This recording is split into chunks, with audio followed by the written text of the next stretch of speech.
उत्तर भारत के एक छोटे से गांव रामपुरा की पगडंडियों पर सूरज की पहली किरणें जैसे ही उतरतीं, गांव की जिंदगी जाग उठती।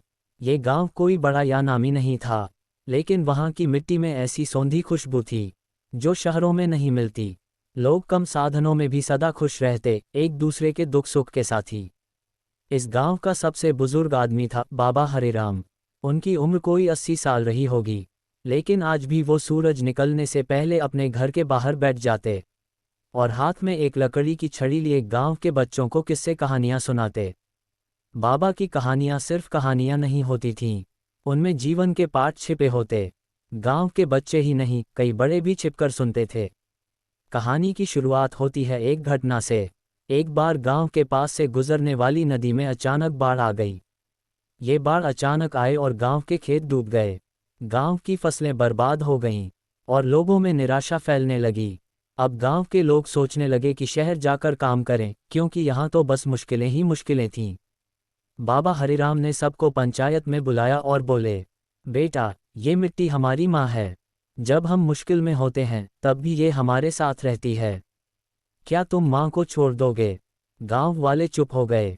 लेकिन असली बदलाव आया जब गांव की एक लड़की गुड़िया ने सबको चौंका दिया। गुड़िया, जो केवल 16 साल की थी, पढ़ाई में तेज थी और शहर से लौटी थी छुट्टियों में। उसने गांव में ही एक छोटा सा कृषि ज्ञान केंद्र खोलने का सुझाव दिया। उसने बताया कि कैसे नई तकनीकों से कम पानी में खेती हो सकती है और कैसे जैविक खेती से उन्हें अच्छा मुनाफा भी मिल सकता है।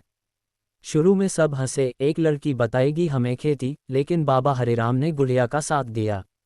धीरे धीरे कुछ युवाओं ने गुड़िया के साथ मिलकर खेतों में प्रयोग करना शुरू किया। उन्होंने बाढ़ के बाद बचे खेतों में ड्रिप सिंचाई, मल्चिंग और प्राकृतिक खाद का प्रयोग किया। 6 महीने बाद चमत्कार हो गया। जिस जमीन को सबने छोड़ दिया था, वहां अब हरी भरी फसलें लहराने लगीं। शहर के व्यापारी गांव में आकर सब्जियां और अनाज खरीदने लगे। बाकी गांव वाले चकित रह गए। अब गांव में बदलाव दिखने लगा। लोगों ने गुड़िया से सीखकर खेती के नए तरीके अपनाए।